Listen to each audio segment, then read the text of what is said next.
देखिए, asset tokenization represents one of the most landmark financial innovations of the 21st century.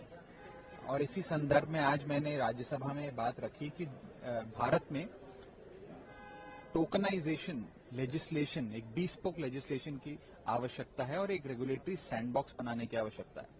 सरल भाषा में समझाएं तो जैसे यूपीआई ने डिजिटल पेमेंट्स को सही मायने में इंक्लूसिव बनाया कि आज रेडी पटरी वाला हो, रिक्शा वाला हो, कोई साधारण आम आदमी हो, सब यूपीआई के माध्यम से पेमेंट लेते देते हैं। ठीक उसी प्रकार एसेट ओनरशिप और इन्वेस्टमेंट को अगर हमने इंक्लूसिव बनाना है, डेमोक्रेटाइज्ड एक्सेस देना है, तो एसेट टोकनाइजेशन नाम की ये कानून को और फ्रेमवर्क को हमें लागू करना होगा।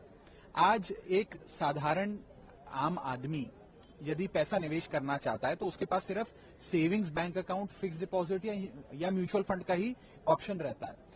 बड़े एसेट्स जैसे कि कमर्शियल प्रॉपर्टी में मान लीजिए हिस्सेदारी चाहिए, या उसको कोई इंफ्रास्ट्रक्चर प्रोजेक्ट में इन्वेस्ट करना है, या कोई नीश एसेट क्लास में जाना है, उसके लिए उसके पास कोई एवेन्यूज नहीं है। एसेट टोकनाइजेशन इन तमाम तरीके के रियल वर्ल्ड एसेट्स को, रियल एस्टेट प्रोजेक्ट्स को, इंफ्रा प्रोजेक्ट्स को, आईपीआर को, कमोडिटीज को छोटे छोटे डिजिटल टोकन्स में बांट देगा और कोई भी साधारण आदमी वो डिजिटल टोकन लेकर इस बड़े एसेट की बड़ी रिटर्न का स्वाद ले सकता है, उसका हिस्सेदार बन सकता है। तो एक आर्थिक जगत की नजरिए से देखें तो एक क्रांति होगी भारतीय निवेशी बाजार में, और मुझे उम्मीद है कि आज जो मैंने सुझाव दिए हैं उस पर सरकार गौर फरमाएगी और एसेट टोकनाइजेशन का एक कानून आएगा।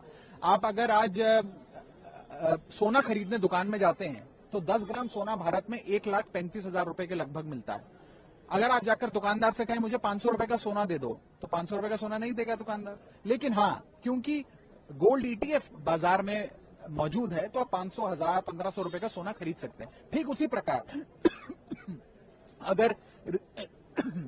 अगर रियल वर्ल्ड एसेट्स को हम डिजिटल टोकन्स में बांट देंगे तो सही मायने में डेमोक्रेटाइज्ड एक्सेस मिलेगा और सब लोग उस बड़े एसेट्स के हकदार बनकर, उसके मालिक बनकर उसकी बड़ी इन्वेस्टमेंट का, बड़े रिटर्न्स का फायदा ले पाएंगे।